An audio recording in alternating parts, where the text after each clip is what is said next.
হরে কৃষ্ণ। দেখো দিদি ভাইরা, আমি অর্চনা, আমাদের শাশুড়ি বৌমা রান্নাঘরে। দেখো প্রতিদিনের মতো আমি একটা ভিডিও নিয়ে চলে এসেছি, রেসিপি। এ দেখো, আলু সেদ্ধ করে নিয়েছি, এই যে দুটো ডিম নিয়েছি, আর এই যে মশলা নিয়েছি। রেসিপিটা বানাবো বলে আদা বাটা, পেঁয়াজ, রসুন আর টমেটো এটা মিক্সির জারে আমি ঘুরিয়ে নেবো। এবার ভিডিওটা প্রথম থেকে শেষ পর্যন্ত দেখার অনুরোধ রইল। তোমরা ভিডিওটা দেখে মাছ মাংস না থাকলে এইভাবে আলুকে সেদ্ধ করে আর দুটো ডিম দিয়ে, এবারে তোমাদের যদি লোক বড় বেশি থাকে তাহলে তোমরা রেসিপিটা বাড়িয়ে নিবে, একটা ডিম বাড়িয়ে নিবে, আলু হাতে বাড়িয়ে নিবে। আর যদি লোক কম থাকে তাহলে দুটো ডিম আর দুটো আলু দিয়েই এসে রেসিপিটা খাওয়া হয়ে যাবে। খুব সুন্দর লাগে। তোমরা ভিডিওটা দেখে শেয়ার করবে সকলের সঙ্গে। তোমরা এইভাবে করে খাবে, খেয়ে কমেন্টে লিখবে আমার রেসিপিটা কেমন হয়েছে। দেখো দিদি ভাইরা, আমি একটা কড়া বসিয়ে দিয়েছি, কড়ায় 3 চামচ তেল দিয়েছি। দেখো, দেখেই বুঝতে পারছো আমি কিচ্ছু দিইনি, শুধু আলু আর ডিম। এই যে আলু ভাতে আর ডিম, কোনো মশলাই দিইনি আমি। দেখো, দেবে এবার আমি ভেজে নেব। জোরটা কমিয়ে ভাজতে হবে, নাহলে ডিম আছে পুড়ে যাবে। এ দেখো,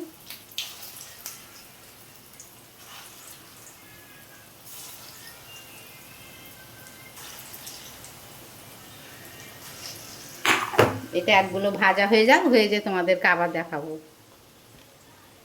দেখো দিদি ভাইরা, একবার আমার ভাজা হয়ে গেছে। এবার যে কটা আছে আবার ভেজে নেবো। দেখো কি সুন্দর লাল লাল করে ভেজেছি, দেখো কত সুন্দর হয়েছে।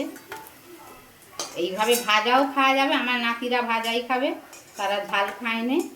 তোমরা বাচ্চারা থাকলে ঝাল করবে, বা এমনি ভাজা দিয়ে মুড়ি খাওয়া হয়ে যাবে, চায়ের সাথে খাওয়া হয়ে যাবে। সবগুলো ভেজে তোমাদেরকে দেখাবো।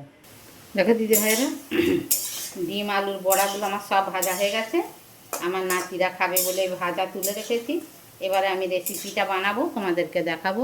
তুলে নিয়ে এইটা দেখো দিদি ভাইরা, কড়াতে যেই তেলটা আছে ওতেই আমি রেসিপিটা বানিয়ে নেবো। একটা লঙ্কা দিয়ে দিয়েছি,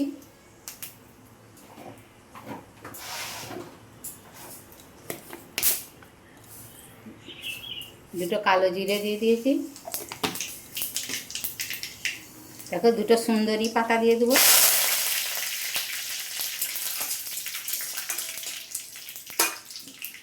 এবারে দেখো, যে তোমাদেরকে দেখেছি আদা পেঁয়াজ টমেটো রসুন বেটে রেখেছি, এইটা এতে দিয়ে দেবো।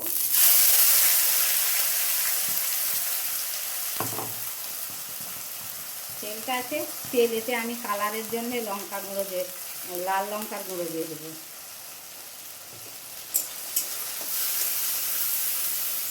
এটা ভালো করে ভেজে তোমাদেরকে দেখাবো।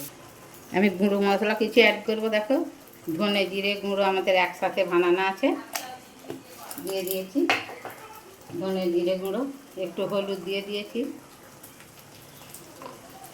একটু ঝাল লঙ্কার গুঁড়ো দিয়ে দিয়েছি, দিয়ে আর কিছু, হ্যাঁ নুনটা দিয়ে দেবো। দিয়ে আর কিছু দেবো না, এইটা দিয়ে আমি ভালো করে কষে তোমাদেরকে দেখাবো। দেখো দিদি ভাইরা, মশলাটা আমার সুন্দর কষা হয়ে গেছে। দেখো, কষা কষা হয়ে গেছে মশলাটা। এবারে আমি এতে পরিমাণ মতো জল ঢেলে দেবো।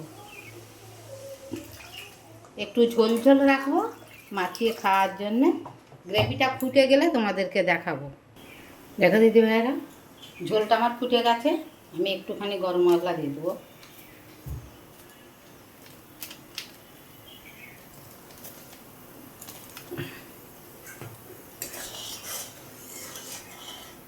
এত সুন্দর সেন্ট উঠেছে দিদি ভাইরা, না দেখলে বিশ্বাস করবে না। তোমরা এইভাবে করে খাবে।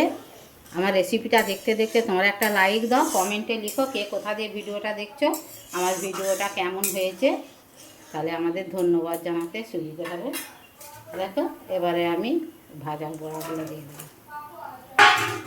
এরকম বড়া হলে, দুটো করে বড়া একটু করে ঝোল হলে ভাত খাওয়া যাবে, আর কিছু লাগবে না। এটা ঝোলটা একটু ফুটে যাক, গেলে তোমাদেরকে দেখাবো। দেখো দিদি ভাইরা, আমার ডিমের বড়াটা হয়ে গেছে। এরকম ঝোল ঝোল থাকবে, আবার একটু টেনে নিবে।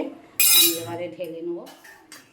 আমার রেসিপিটা কেমন হয়েছে, ভিডিওটা প্রথম থেকে শেষ পর্যন্ত দেখেছি, তোমরা কমেন্ট করে লিখো। আর এই ডিমের বড়াটা কেমন হয়েছে আমাদের ধন্যবাদ জানাতে সুবিধা হবে। সকলের সঙ্গে শেয়ার করবে, একটা লাইক দিবে। তোমরা নতুন বন্ধু হলে আমাদের চ্যানেলটা সাবস্ক্রাইব করে নেওয়ার অনুরোধ রইল।